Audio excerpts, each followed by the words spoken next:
আপনি যদি বাংলাদেশের ঘরোয়া লিগগুলো ফলো করেন, যেমন ঢাকা প্রিমিয়ার লিগের খেলা যদি আপনি দেখেন, তাহলে অনেকের ব্যাটিং দেখে আপনার কাছে মনে হবে মাই গড, এ তো পুরো ব্র্যাডম্যান কিংবা ভিভ রিচার্ডস কিংবা গর্ডন গ্রিনিস কিংবা সানি গাভাস্কার কিংবা বিরাট কোহলি বোলারদের পিটিয়ে তক্তা বানিয়ে দিচ্ছে, বোলারদের আসলে মাথার গাম পায়ে ফেলে দিচ্ছে, এমন ব্যাটিং করছে। কিন্তু সেই ব্যাটসম্যানই যখন ইন্টারন্যাশনাল ক্রিকেটে আসে তখন আপনার কাছে মনে হবে যে এ তো ব্যাটিং করতেই পারে না, ব্যাটিং আসলে জানেই না।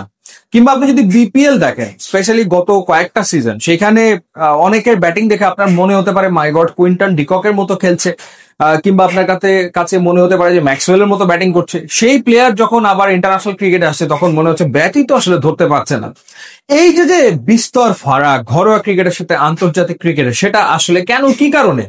এটার অন্যতম কারণ হচ্ছে আমাদের এখানে এই ঢাকা প্রিমিয়ার লিগ কিংবা বিপিএল কিংবা এনসিএল যে উইকেট গুলোতে হয়, সেই উইকেট গুলো অত্যন্ত নিম্ন মানের।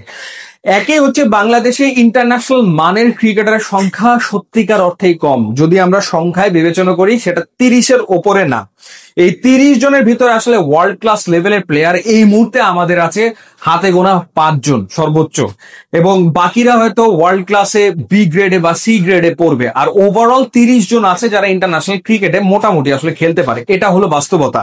সো এই 30 জন ক্রিকেটার যখন ঘরোয়া আসরগুলোতে খেলে, বাকিদের সাথে তাদের হিউজ ডিফারেন্স হয়ে যাওয়ার কারণে তারা আসলে ডোমেস্টিক সার্কিটে রানের বন্যা বইয়ে দেয়। দেখা যায় যে ঢাকা প্রিমিয়ার লিগে এক সিজনে রান করছে 800, 900, 1000 এরকম রান তারা আসলে করছে।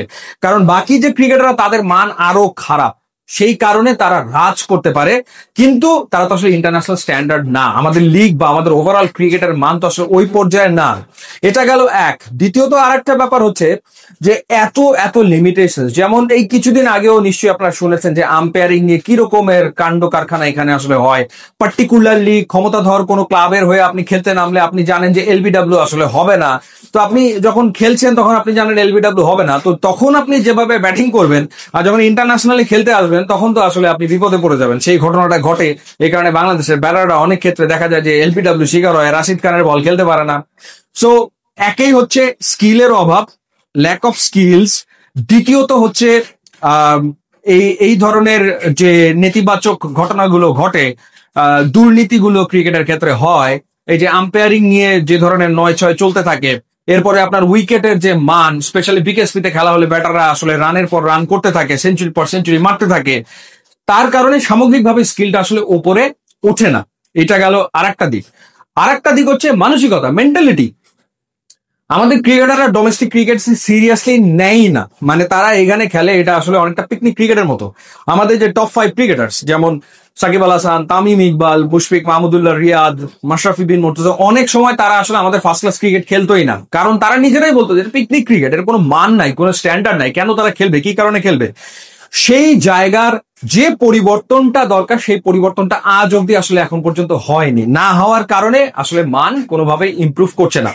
এই যে যে সামগ্রিক পরিস্থিতি, সেই কারণেই ঘরোয়ার সাথে আন্তর্জাতিকের বিস্তর ফারাক তৈরি হয়ে যাচ্ছে এবং আন্তর্জাতিক ক্রিকেটে বাংলাদেশের খেলোয়াড়রা খাবি খাচ্ছে। সুতরাং সবার আগে ঘরোয়া ক্রিকেটে গুণগত পরিবর্তন করা, প্রতিদ্বন্দ্বিতামূলক ক্রিকেট খেলা এবং ক্রিকেটারদের স্কিল নিয়ে কাজ করাটা জরুরি। তাহলে গিয়ে আন্তর্জাতিক ক্রিকেটে সাফল্য পাওয়া সম্ভব। ইউটিউব এবং ইনস্টাগ্রাম লিঙ্ক দেওয়া আছে, আপনারা যোগ দিলে খুবই খুশি হবেন। Thanks for watching.